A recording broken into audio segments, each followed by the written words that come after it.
We have a few moments. If you have any questions from the audience. How did you teach it to them? The grace of God. I explained how the structures work, and they just do it. Or you can ask them. Was the colors? What part did the color play?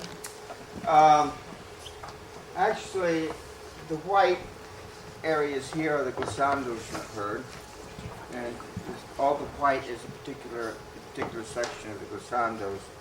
This long is the string of the instrument, and they could play off that.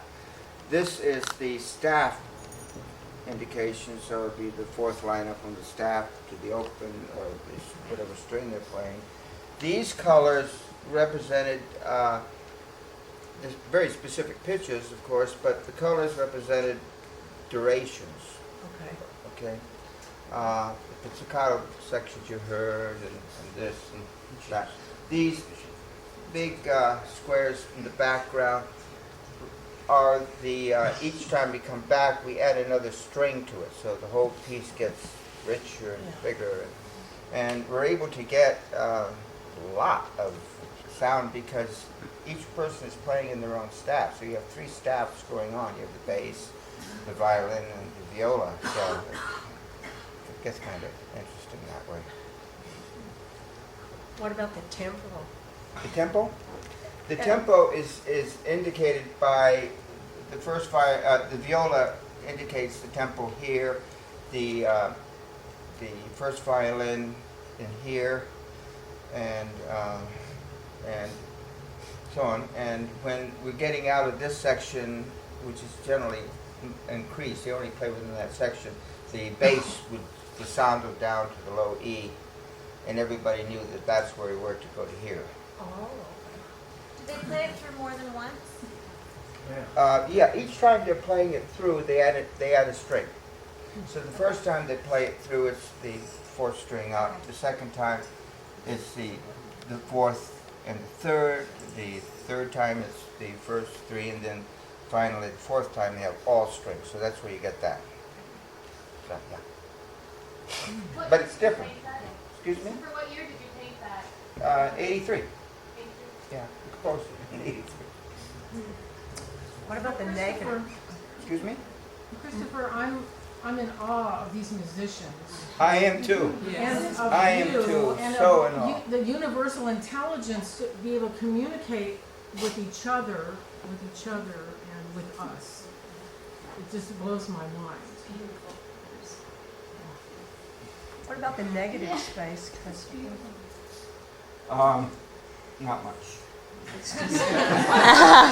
Christopher. Remember, I wasn't a painter in those days. I was only a composer. As a matter of fact, I was such involved with composition that those big paintings you see out there, when I left New York, and we had a U-Haul, and there wasn't much room anymore in the U-Haul. So I said, let's just leave them on the side of the street. And fortunately, my wife said, we could drag them along. I'm glad. But, so concepts of negative and positive space, You did. I didn't know anything. I've played a John Cage piece before, and it's very different. I mean, very different than yours, but it had a lot of color also.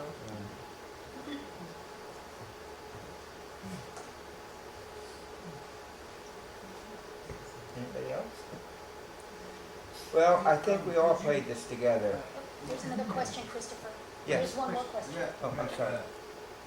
Could you just kind of, I know, I just am more interested in the form, like how time is shown, where how the musicians follow the piece throughout. Right. Time is a consequence of intention or emotion. There's nothing to do with linear time.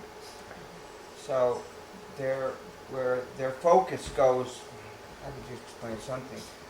To play a glissando from here to here, you feel the distance with your eye. Might be 7 seconds for one person.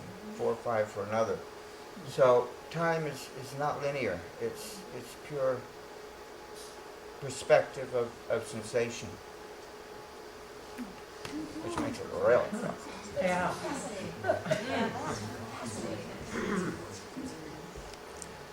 Well, thank It you. was absolutely brilliant. Yeah.